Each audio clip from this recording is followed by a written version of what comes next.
Oke, baik. Ini adalah 6 ring struktur ahli waris dalam Islam. Nah, kemudian ada orang misalnya bertanya, bagaimana ketika ini kumpul semua begini, maka jangan pusing. Ini tidak akan kebagian semua warisannya, tidak akan kebagian semua. Dalam hukum waris syariah itu, hukum waris Islam, ada teori namanya teori hijab. Ya, teori namanya teori hijab. Teori hijab itu ada teori penghalang artinya. Jadi teori penghalang itu ketika ada ahli waris yang garis nasabnya itu lebih dekat kepada si mayit, maka dia bisa menghalangi ahli waris yang lebih jauh nasabnya. Itu prinsipnya. Jadi nanti ahli waris yang nasabnya lebih dekat kepada si waris, kepada si mayit, ya, maka dia itu bisa menghalangi ahli waris yang nasabnya lebih jauh daripada si mayit. Sehingga itu prinsip umumnya begitu. Contoh begini, contoh ya. Kalau ada anak laki-laki, maka seluruh cucu terhalang, tidak akan dapat warisan. Itu. Maka kalau si mayit ini meninggal, kemudian ada anak laki-laki, maka seluruh cucu itu ke cucu si mayit pasti dia akan terhalang, tidak akan dapat warisan. Kalau misalnya Pak Ahmad meninggal, dia punya anak laki-laki, punya cucu juga, tapi ketika ada anak laki-laki, maka seluruh cucunya Pak Ahmad tidak akan dapat warisan, mutlak ketika masih ada anak laki-laki. Kenapa? Karena anak laki-laki ini, dia itu bisa menghalangi cucu semua. Secara garis nasab, dia lebih dekat kepada si mayit. Dan garisnya pun dia laki-laki sangat kuat. Begitu juga nanti di sini nih, kakek. Kakek bisa terhalang oleh ayah. Selama masih ada ayahnya si mayit, maka kakek ini tidak akan dapat warisan. Gitu. Jadi ini ceritanya, yang meninggal ini adalah anaknya si ini dan cucunya si ini. Jadi ternyata begini, saya perlu koreksi juga bahwa ternyata yang namanya warisan itu belum tentu tidak selamanya hanya dari atas ke bawah. Ya.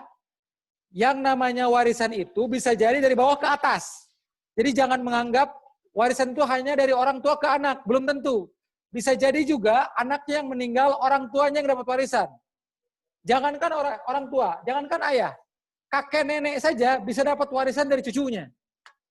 Kenapa bisa terjadi? Pertama, karena yang namanya umur tidak ada yang tahu. Tidak ada yang bisa menjamin seorang ayah itu lebih dulu meninggal dari anaknya, tidak ada. Bisa jadi anaknya lebih dulu meninggal daripada ayahnya. Kemudian bisa jadi anaknya itu ketika dia meninggal hartanya banyak. Jadi ada seorang anak, dia meninggal, ayah ibunya masih ada, begitu. Dan dia meninggal meninggalkan harta yang banyak, maka ayah ibunya pasti dapat warisan dari anaknya. Jadi sekali lagi, yang namanya warisan belum tentu selamanya dari atas ke bawah saja, tapi termasuk dari bawah ke atas juga bisa. Meskipun memang kasusnya agak jarang kalau untuk kakek nenek ya, tapi kalau kasus orang tua itu sering. Misalnya seorang anak meninggal, umurnya 30 tahun, orang tuanya, ayah ibunya umur 50 tahun misalnya. Ayah ibunya umur 50 tahun, anaknya umur 30 tahun. Anaknya yang meninggal duluan, ayah ibunya masih ada. Hartanya banyak ternyata anak 30 tahun ini. Maka ayah ibunya itu menjadi ahli waris dari anaknya itu. Dapat warisan dari anaknya. Begitu. Jadi jangan menganggap warisan itu hanya dapat anak dari orang tuanya, cucu dari kakek, belum tentu. Bisa jadi kejadian ayah dapat warisan dari anaknya.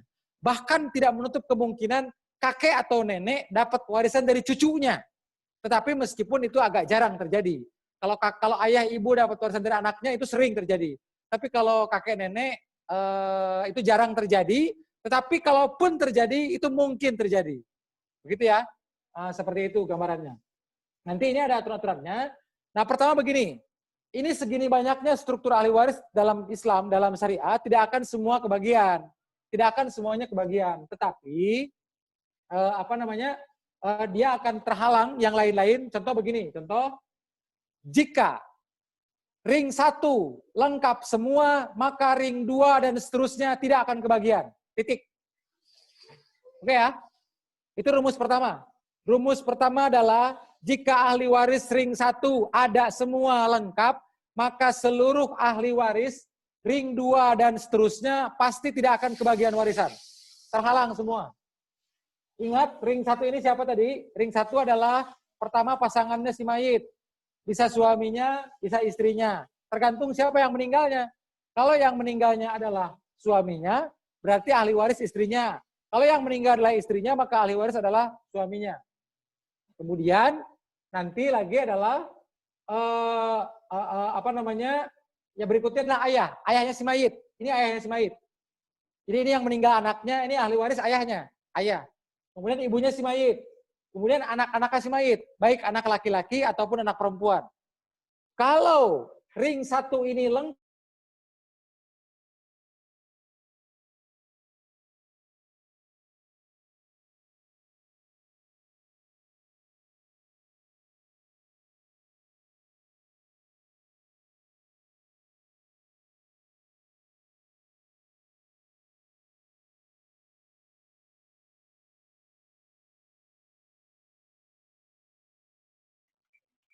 Suaranya hilang.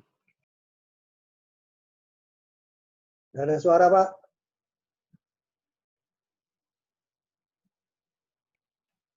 Suaranya nggak kedengaran. Apakah itu koneksi sinyal dari Lagi perbaikan Mabes? sinyal dulu.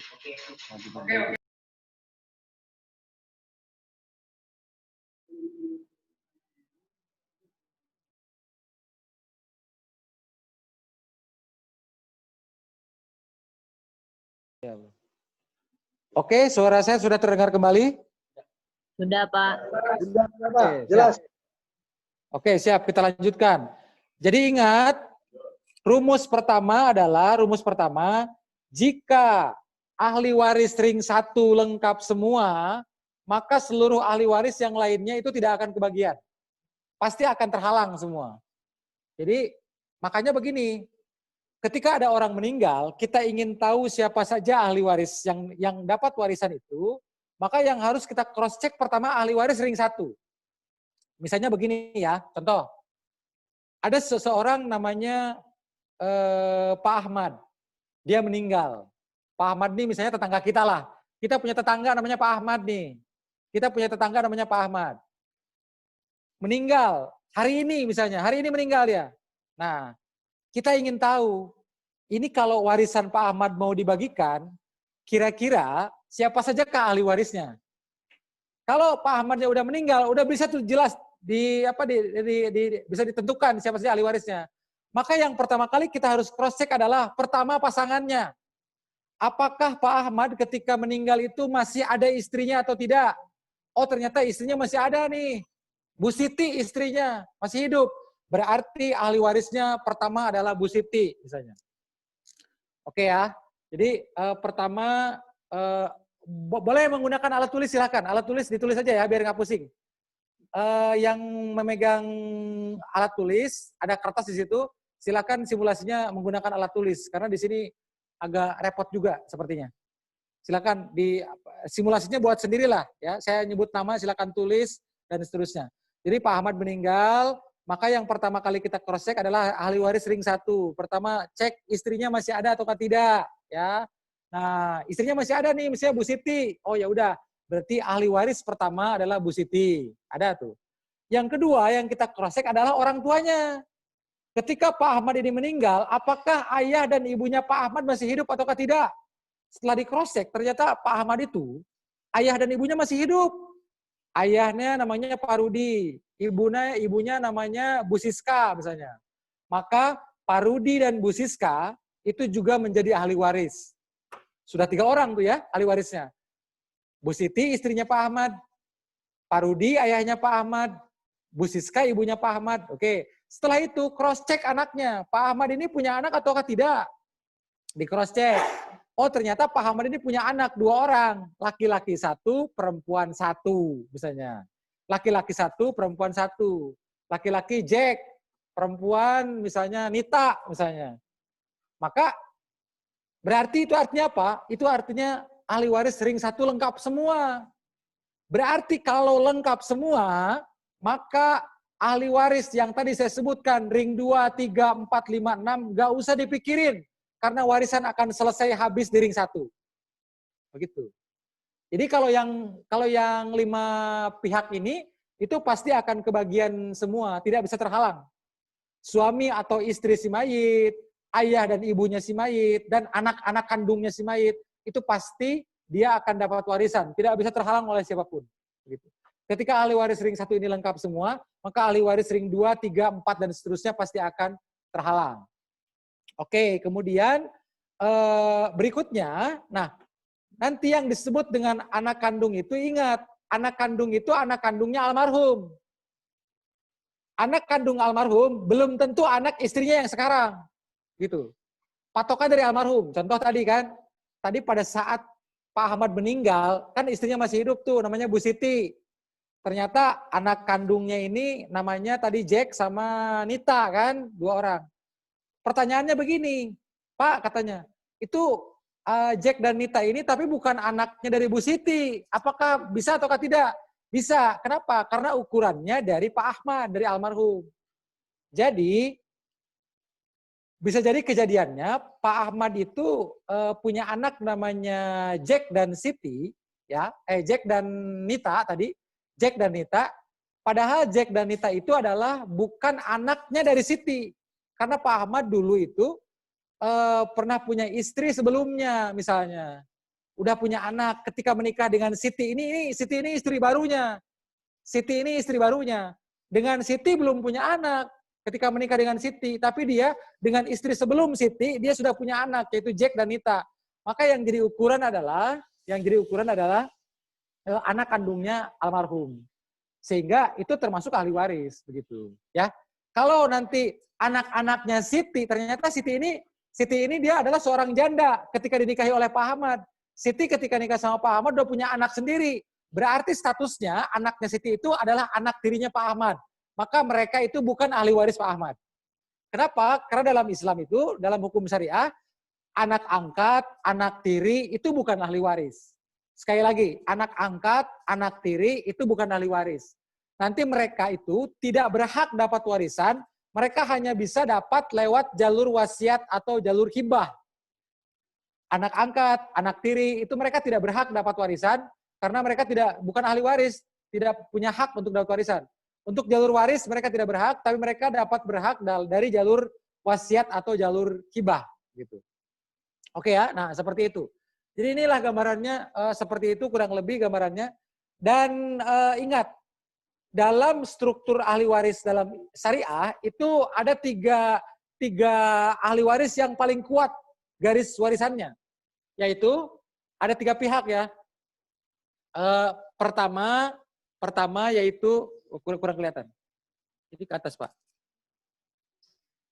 Ke atas, oke. Nah, atau yang ini kita hapus saja ya. Ini kita hapus saja. Ini udah Pak, udah. Jadi dari tadi struktur yang tadi saya tulis di sini, ini ada 3 ahli waris yang paling kuat garis nasabnya, garis statusnya sebagai ahli waris paling kuat. Pertama yaitu anak laki-laki,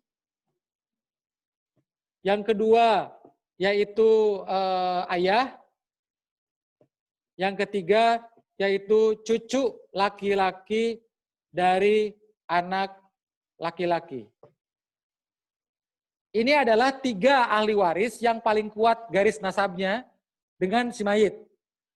Maka itu artinya begini, kalau sudah ada salah satu dari 3 pihak ini, ya pasti ring 3 dan seterusnya pasti terhalang semua. Ya, kalau ada anak laki-laki, kalau ada ayah, kalau ada cucu laki-laki dari anak laki-laki. Salah satu saja. Contoh begini, contoh nih ya.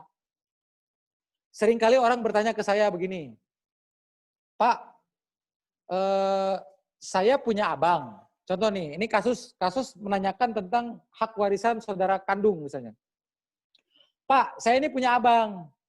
Abang saya ini meninggal dunia, Pak. Hartanya ada 1 miliar. Abang saya ini meninggal dunia seminggu yang lalu. Hartanya ada 1 miliar, Pak. Terus, nah pertanyaannya Pak, dia bilang, apakah saya ini sebagai adiknya dapat hak warisan dari harta abang saya? Ini yang meninggal abang kandung saya, Pak. Kakak kandung saya, abang kandung saya. Pertanyaannya, apakah saya sebagai adiknya, saya dapat warisan apa enggak dari harta warisan abang saya itu? Maka jawabannya adalah begini. Jawabannya adalah, kalau abangnya itu ketika meninggalnya memiliki salah satu dari tiga pihak ini, maka adiknya itu tidak akan dapat warisan. Karena sudah terhalang oleh salah satu dari tiga pihak ini. Anak laki-laki, ayah, atau cucu laki-laki dari anak laki-laki. Ya, maka cek dulu. Maka kalau ada yang nanya kayak gitu, tanya, itu abang kamu pada saat meninggal, dia masih punya anak laki-laki enggak? Oh, masih punya, Pak. Dia punya anak laki-laki, bukan satu, Pak. 3 orang anaknya. Ya sudah, berarti kamu tidak akan dapat warisan. Karena kamu sudah terhalang oleh anak laki-lakinya. Gitu. Atau, Pak, anak laki-laki sih nggak ada, tapi ayahnya masih ada, Pak. Ayah kandung si mayit masih ada. Ayah kami nih, Pak, masih ada. Berarti karena ada ayah, kamu sebagai adiknya juga tidak dapat warisan dari abang kamu. Atau, Pak, anak laki-laki dia udah nggak ada, Pak. Ayah juga udah nggak ada. Tapi abang saya ini punya cucu laki-laki dari anak laki-laki, Pak. Gitu. Berarti abang saya ini udah tua, Pak. Umurnya udah 70 tahun. Udah 70 tahun umurnya, Pak. Meninggalnya udah kakek-kakek, Pak. Gitu. Nah, maka dia itu tidak akan dapat warisan. Sebagai adik, sebagai abang, sebagai kakak, tidak akan dapat warisan dari harta abangnya itu. Kenapa? Karena terhalang oleh salah satu dari yang tiga ini.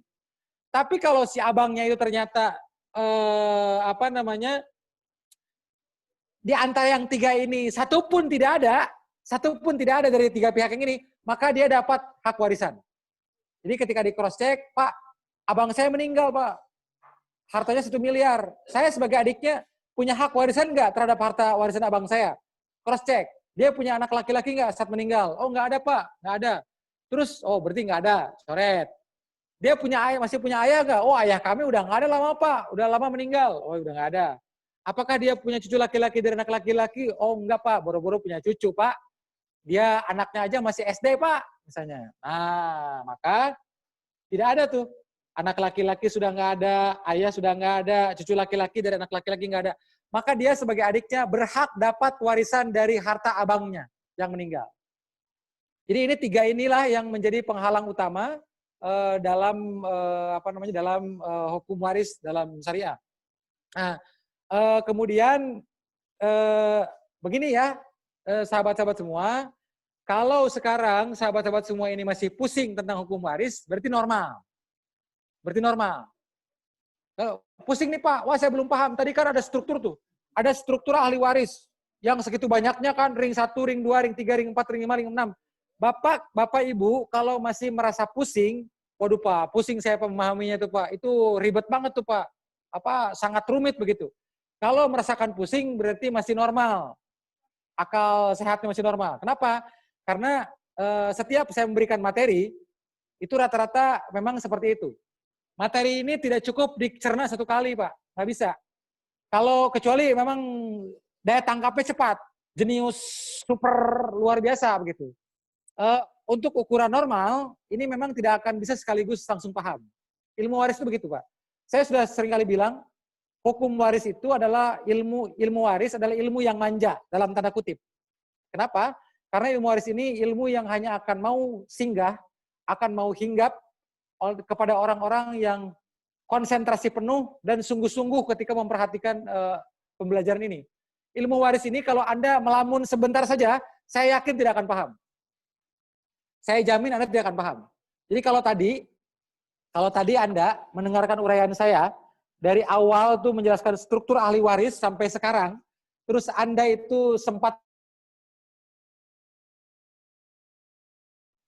Karena ilmu waris ini membutuhkan konsentrasi tingkat tinggi. Begitu. Tidak boleh melamun sebentar sekalipun. Jadi ini membutuhkan konsentrasi tingkat tinggi. Jadi kalau Bapak Ibu semua sekarang masih belum paham, itu wajar. Karena memang seperti itulah ilmu waris itu.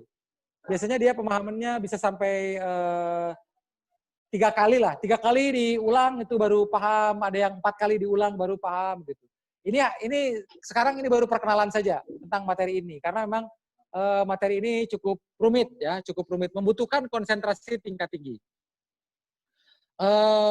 Oke, baik. Saya kira itu dulu lah sementara, nanti kita ini kan kalau pembahasannya. Ini berapa jam lagi ke maghrib? Berapa menit lagi ke maghrib? Jam berapa sekarang? Hah? Oke, baik. Begini, sampai maghrib ini saya buka pertanyaan aja ya. Saya buka pertanyaan sampai maghrib nanti dilanjutkan lagi nanti malam gitu. Silakan Pak Wakapim kalau ada yang bertanya mungkin silakan.